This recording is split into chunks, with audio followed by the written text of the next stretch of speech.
Mesdemoiselles, Messieurs, bonjour. Nous en étions la dernière fois à la distinction entre les services publics administratifs et les services publics industriels et commerciaux. La distinction, peut-on dire, entre les SPIC et les SPA. C'était notre grand A. Nous devons passer maintenant à la question de l'intérêt de ces distinctions. En quoi est-ce si intéressant de distinguer SPIC et SPA ? Cet intérêt de ces distinctions, on la verra en voyant successivement d'abord le régime des SPA, puis le régime des SPIC, et vous en verrez de vous-même la différence. Alors je vous propose, dans ce grand B sur l'intérêt de la distinction, de passer à un petit 1 sur le régime des SPA. Petit 1, le régime des SPA. Alors, les SPA, services publics administratifs, sont les régimes qui correspondent à ce que l'on considère souvent comme les missions essentielles de l'État. Ce sont des missions qui ont une fonction sociale très forte.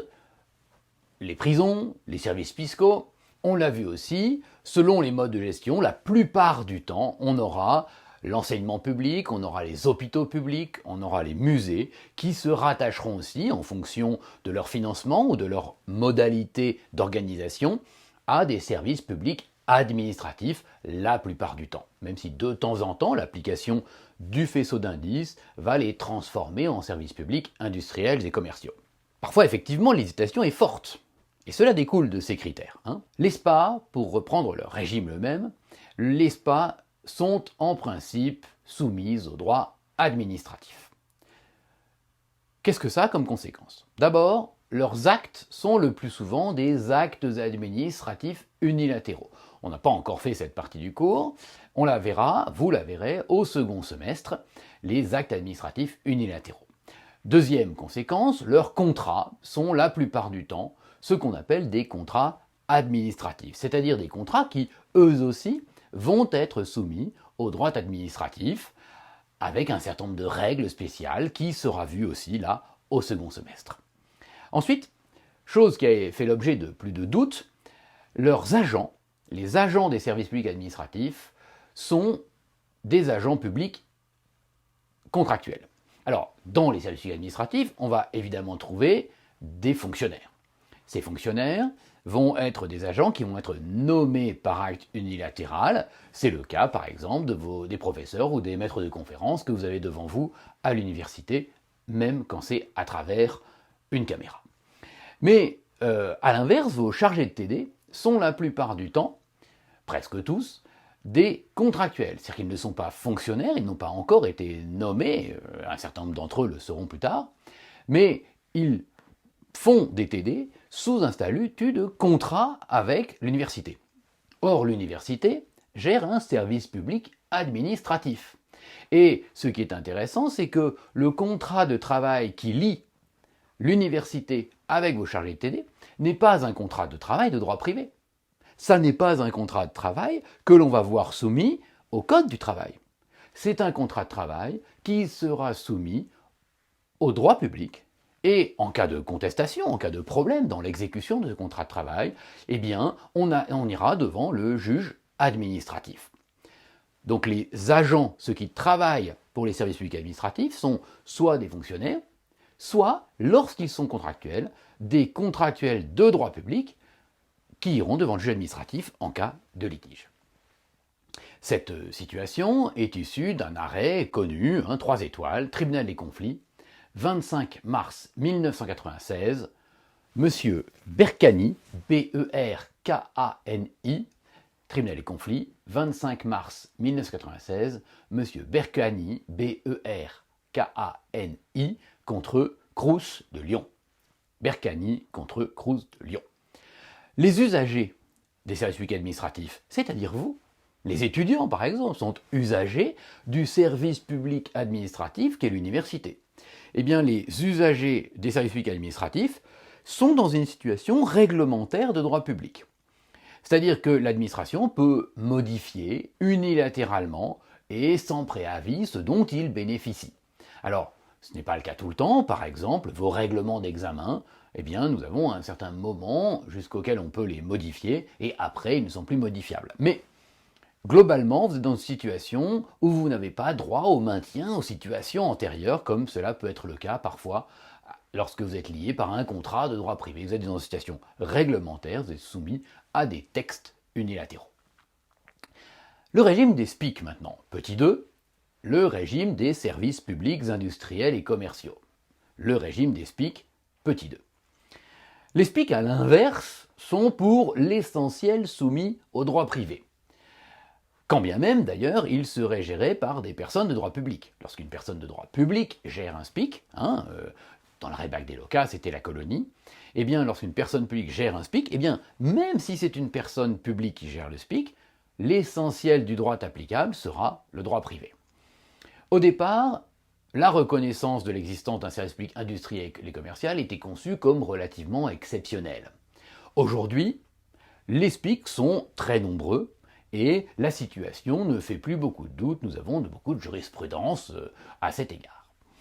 La gestion de l'entreprise, du service public, même si ce n'est pas sous forme de société commerciale, on peut parler aujourd'hui d'entreprise, même quand c'est sous statut public, la gestion de cette entreprise, de cette activité industrielle et commerciale, va être soumise au droit privé, c'est-à-dire que la comptabilité va être les normes comptables de droit privé, les personnels vont être soumis à des contrats de droit privé, c'est-à-dire qu'à l'inverse, lorsque un agent contractuel travaille pour un SPIC, lui, il ira devant les tribunaux des prud'hommes, puisqu'il a un contrat de droit privé, et on lui appliquera le code du travail comme quelqu'un qui travaillerait dans une entreprise privée.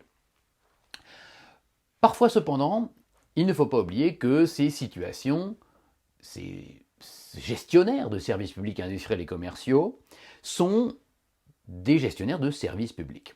Dans le SPIC, il y a le SPE, le service public qui rapproche du droit public, et le HIC, l'industriel et commercial, qui fait appliquer pour une grande partie le droit privé.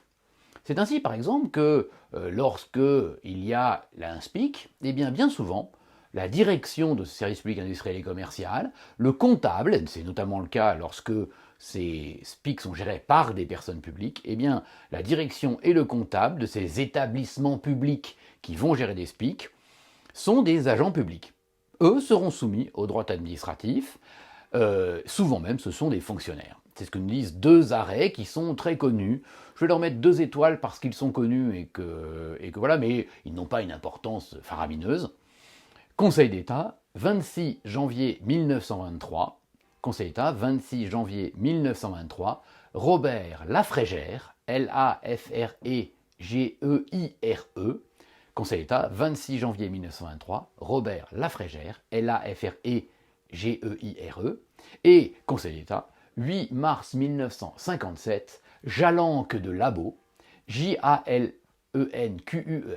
plus loin Labo, L-A-B-E-A-U. Donc Robert Lafrégère, Jalenque de Labo, 1923-1957, ce sont 2 arrêts du Conseil d'État qui nous précisent que la direction et le comptable des établissements publics gérant des services publics industriels et commerciaux, eux, seront bien des agents publics soumis au droit public. Petite exception qui rappelle que le SPIC reste un service public. Alors, on a encore une situation un tout petit peu ambiguë dans les relations, dans les contrats. Pour ce qui est des relations avec les tiers, notamment la responsabilité, eh bien la responsabilité sera une responsabilité de droit privé la plupart du temps, même si, là encore, il y a quelques exceptions. Les contrats sont plus intéressants. Et là encore, on verra cette ambiguïté du SPIC, qui est service public, mais qui est aussi industriel et commercial, qui tend donc par son service public vers quelques éléments de droit public, mais comme il est industriel et commercial, va être soumis pour l'essentiel au droit privé. Alors, les contrats des SPIC, ceux qui sont passés avec les fournisseurs, eh bien, sont en principe de droit privé. Mais il y a une exception. Il y a une exception, c'est lorsque ces contrats passés avec les fournisseurs contiennent des clauses exorbitantes du droit commun. Des clauses exorbitantes de droit commun.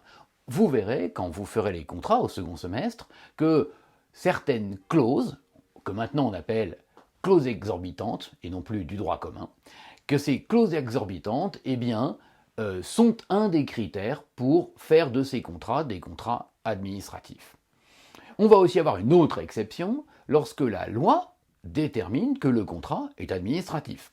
Il a beau être passé par un gestionnaire de SPIC avec les personnes avec qui il contracte, eh bien, de temps en temps, quand ce gestionnaire de SPIC est une personne publique, il va pouvoir être de droit public. On en a un exemple majeur à travers le droit de la commande publique. Lorsque un établissement public industriel et commercial, ou lorsqu'une personne publique qui à un moment gère un SPIC, se fournit de biens et de services, eh bien, comme elle est une personne publique, eh bien, même si elle gère un SPIC, ce contrat va être qualifié de contrat administratif. Donc on a un principe qui dit que le contrat avec les fournisseurs sont des contrats de droit privé, mais en réalité, les exceptions sont assez nombreuses, notamment quand le gestionnaire de SPIC est une personne publique, pour qu'il y ait de nombreuses exceptions aussi. Deuxième catégorie de contrats, c'est au contraire les contrats passés entre le gestionnaire de SPIC et ses clients. Donc les fournisseurs, c'est ceux à qui il achète, les clients, c'est ceux à qui il vend. Alors les contrats avec les clients, eux, sont par principe de droit privé. C'est beaucoup plus simple. Prenons quelques exemples pour que ce soit concret. Lorsque vous avez une commune qui elle-même fait tourner ses métros et ses bus en régie, c'est la personne publique elle-même qui preste le service. Eh bien, même si elle preste le service, elle vous vend un service public industriel et commercial de bus ou de métro, et vous, personne privée, qui achetez un ticket, eh bien ce ticket est un contrat qui vous lie par le droit privé. Si vous voulez contester votre ticket de bus, si vous voulez contester la fourniture d'électricité lorsque il y avait des établissements publics, lorsque même la SNCF était elle aussi une personne publique, vous savez qu'elle a été transformée en personne morale droit privé, je vous l'ai déjà dit, eh bien lorsque ces personnes qui fournissaient l'électricité ou le train étaient des personnes de droit public, eh bien malgré tout, comme aujourd'hui où elles sont personnes de droit privé, eh bien, en tant que client, le contrat avec la compagnie de train, le contrat avec la compagnie publique d'électricité étaient bien des contrats de droit privé aussi, c'est un principe. Lorsqu'il y a un principe qui pose une compétence soit publique, soit privée, il faut connaître le mot, on appelle ça un bloc de compétences. Un bloc de compétences. Ces blocs de compétences, qui facilitent la vie des juristes, sont créés soit par la jurisprudence, le Conseil d'État peut dire, ben non, dans ces cas-là, je vais simplifier, on va faire une règle générale, comme là par exemple, les contrats, ça va passer par les SPIC, quel que soit leur statut, avec les clients, sont des contrats de droit privé, eh bien c'est créé par la jurisprudence. A l'inverse, il peut y en avoir d'autres qui sont créés par le législateur.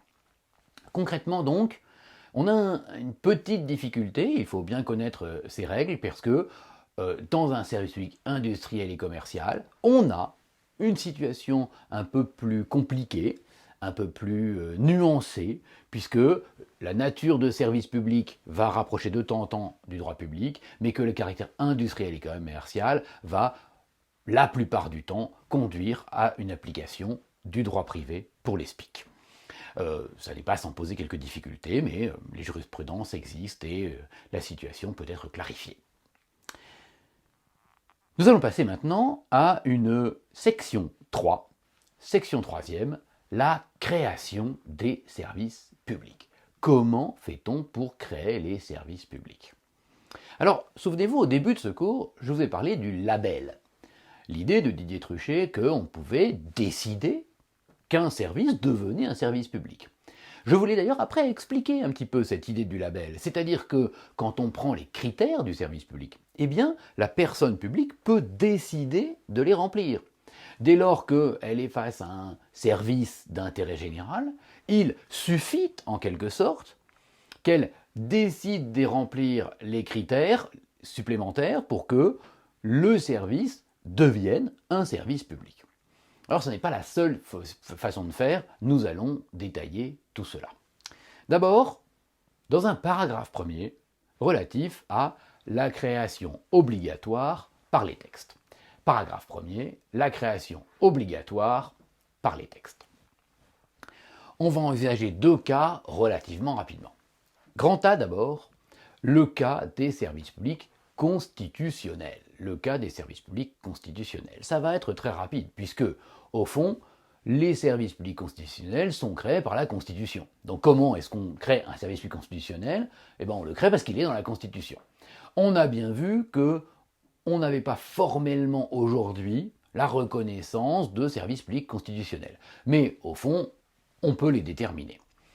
Qu'est-ce qui compte? C'est que le service public est créé. Est-ce que la Constitution suffit en elle-même pour faire un régime de service public? Assurément pas.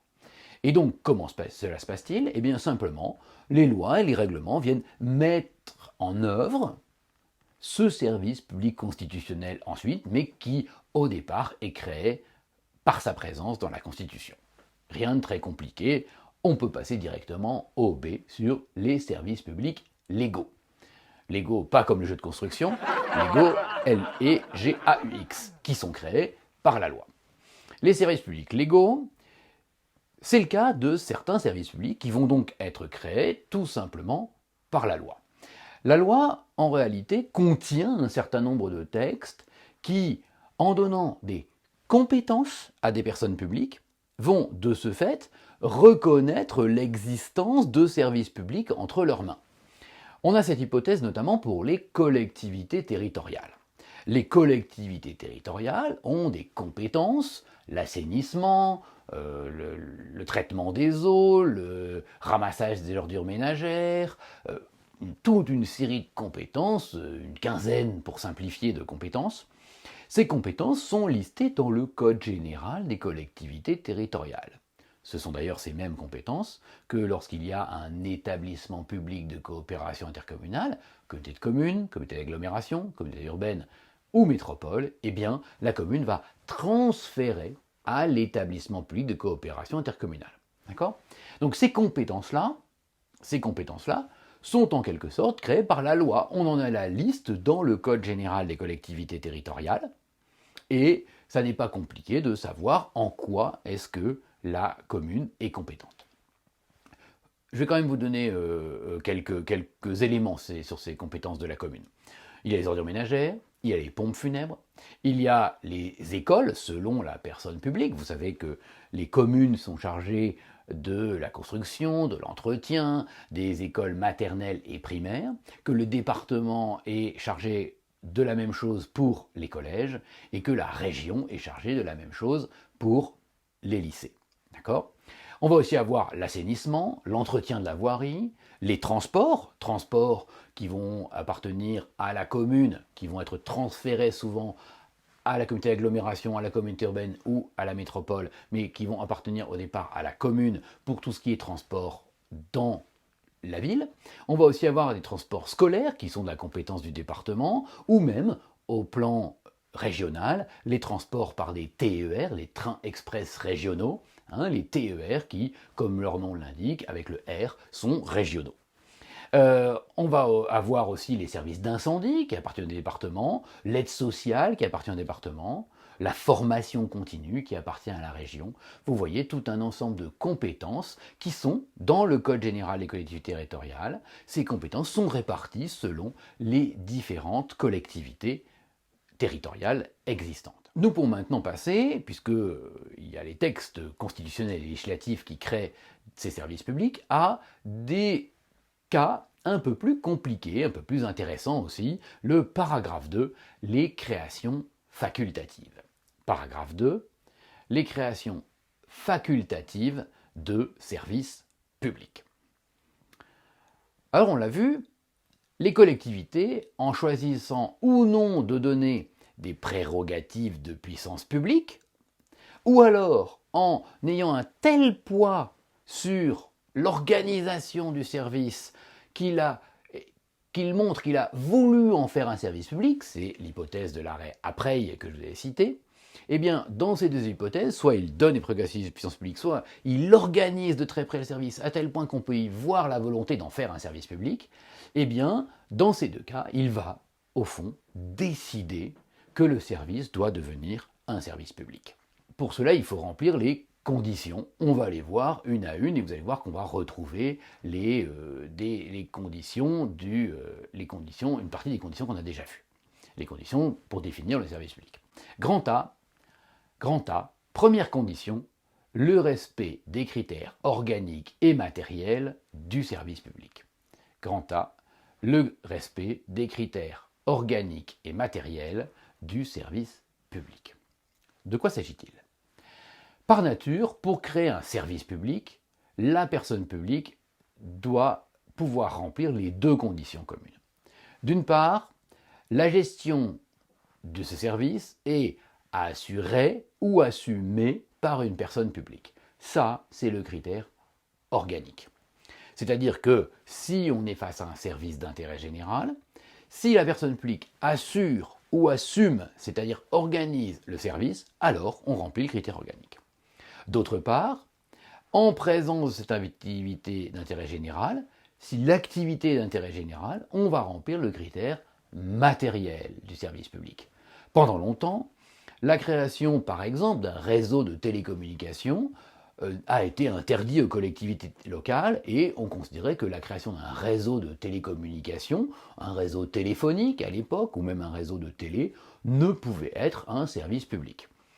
Avec le développement d'Internet, vous l'avez compris, en 2004, a été ouvert la possibilité, avec l'article L 1425-1 du CGCT, de réussir à que les communes puissent faire un réseau de télécommunications, c'est-à-dire mettre eux-mêmes des câbles lorsque l'initiative privée ne le fait pas, pour assurer à ses citoyens, à ses administrés, le service que d'autres avaient dans les grandes villes. Alors, vous voyez qu'il y a des choses qui peuvent vous apparaître à vous d'intérêt général et qui ne le seront pas tout le temps pour la jurisprudence, même si pour vous ça l'est déjà. Donc, il faut se fier à la jurisprudence et au texte pour savoir ce qui peut être d'intérêt général.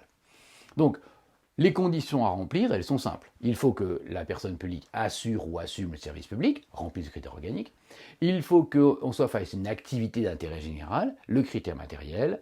Et il faut aussi que l'on remplisse les deux critères alternatifs, soit la personne publique transfère des prérogatives de puissance publique, soit elle organise tellement le service que l'on tombe dans les critères de l'arrêt Aprey. On retrouve nos critères de la jurisprudence. Il y a cependant une autre condition dont on n'a pas encore parlé.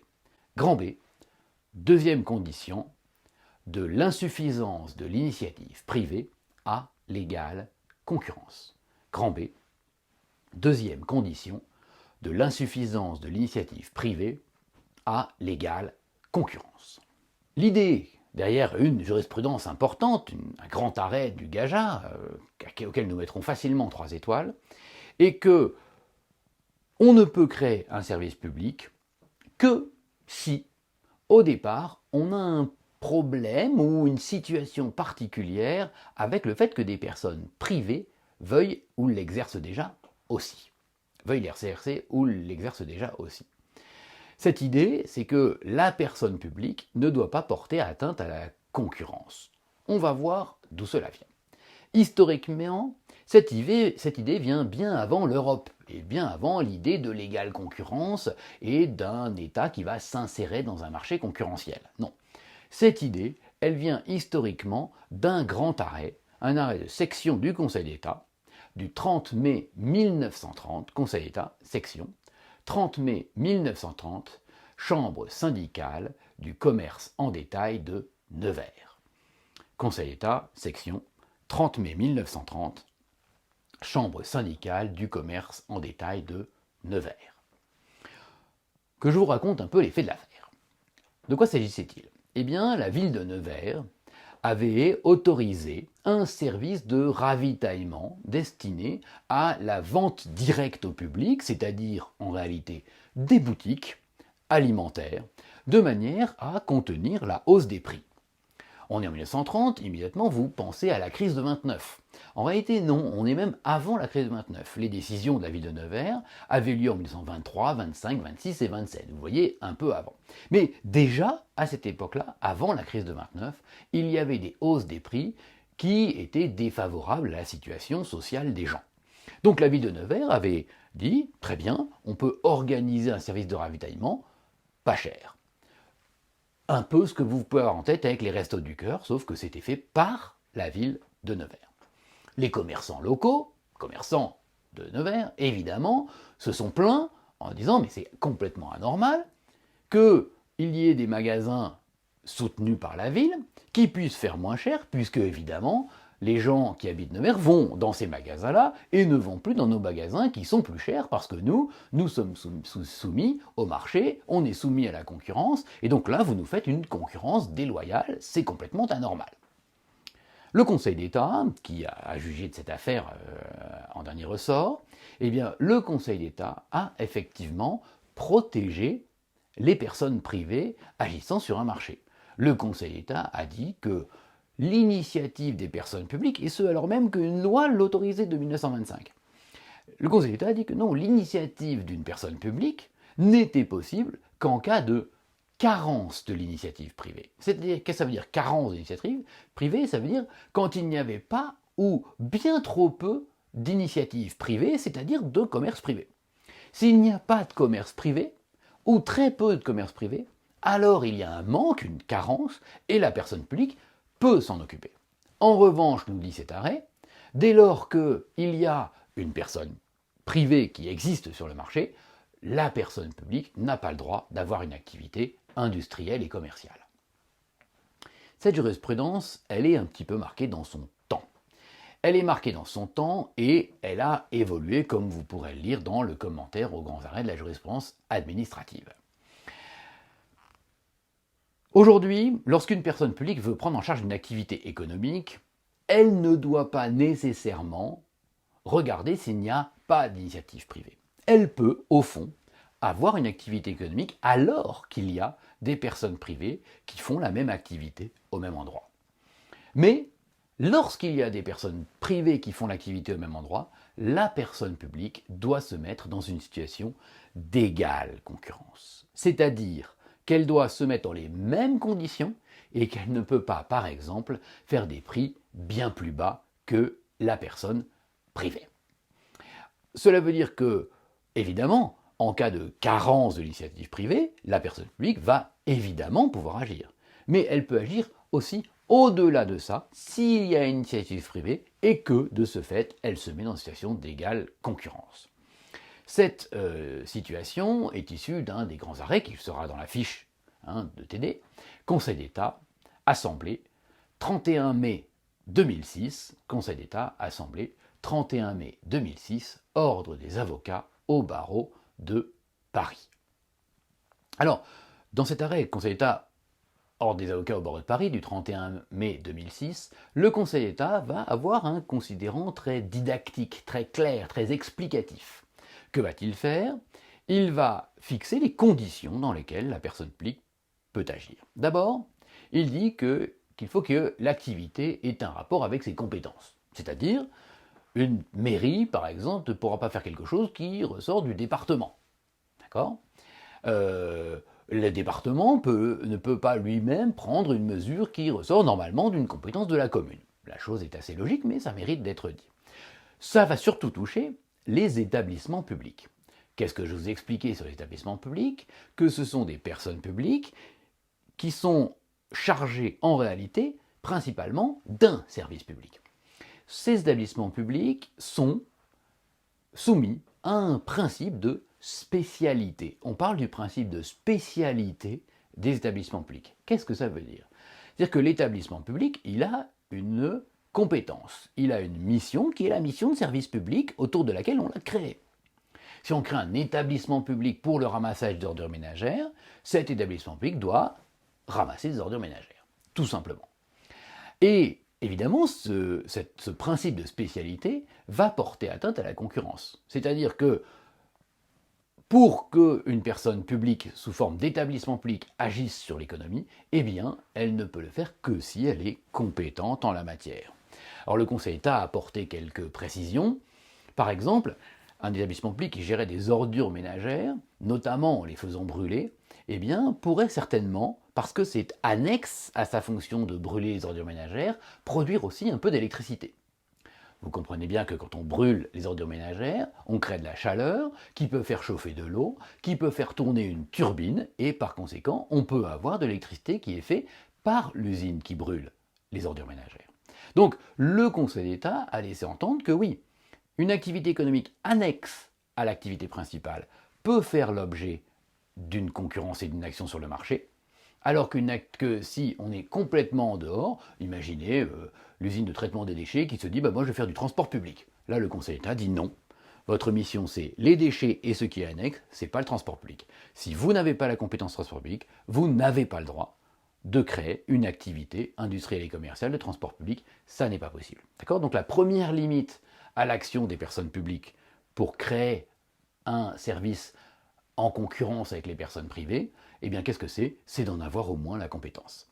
Deuxième limite, il faut que la personne publique, pour faire encore une fois un service public industriel et commercial qui soit en concurrence avec les personnes privées, il faut qu'elle le fasse dans un intérêt général.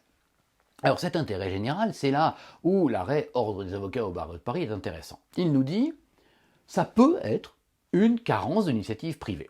Sous-entendu, si effectivement il n'y a pas de petit commerce dans un village, je vais vous faire du Jean-Pierre Pernaut, s'il n'y a pas de petit commerce dans un village, la personne publique va voir un intérêt général à créer ce commerce dans ce petit village. Et donc, à ce moment-là, elle peut certainement développer cette activité, notamment si c'est la commune elle-même. Mais elle va un peu plus loin, cette jurisprudence Ordre des avocats de Paris. C'est pas seulement en cas de carence. Elle nous dit, c'est par exemple pour le développement d'une technologie particulière. Ça va être pour l'optimisation de l'usage des biens ou du personnel de l'établissement public. Par exemple, encore une fois, cette histoire d'usine de traitement des déchets, au fond, rajouter de la production d'électricité, ça va optimiser l'usine elle-même. Donc on va pouvoir éventuellement augmenter l'activité de l'établissement public qui brûle les déchets en lui faisant produire de l'électricité. Ou simplement, nous dit l'arrêt Ordre des avocats au barreau de Paris de 2006, lorsque il y a la volonté de la part de la personne publique d'avoir des prestations plus sociales à une frange de la population défavorisée. Par exemple, on peut envisager qu'il y ait une maison du droit, vous savez, où on va aider les plus pauvres parce qu'on estime qu'ils n'ont pas un accès aussi facile aux avocats. D'accord ?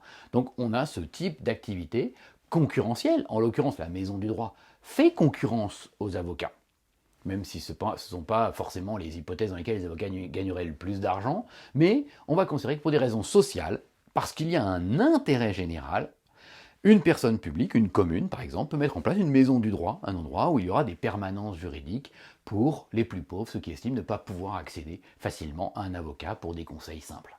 D'accord ? Enfin, les personnes publiques, lorsqu'elles agissent dans ce cadre, doivent agir comme un opérateur privé sur le marché. Qu'est-ce que ça veut dire? Ça veut dire qu'elles ne doivent pas bénéficier de pouvoirs ou d'avantages spécifiques. Donc, l'arrêt Conseil d'État Assemblée 31 mars 2006 Ordre au barreau de Paris précise comment une personne publique peut agir sur le marché. 1. Il faut que ce soit dans ses compétences. 2. Il faut qu'il y ait un intérêt général à son activité. Et 3. Il faut qu'elle agisse dans les mêmes conditions. Si, par exemple, elle a elle-même des choses gratuites qu'elle revend très peu cher, elle n'est pas dans une situation d'égale concurrence. Elle doit fictivement augmenter ses prix de manière à ce que la concurrence soit régulière. C'est sur ces mots que nous terminons le chapitre premier et que sur la notion de service public et que nous allons passer à un chapitre 2 sur les modes de gestion du service. Certainement dans une autre vidéo.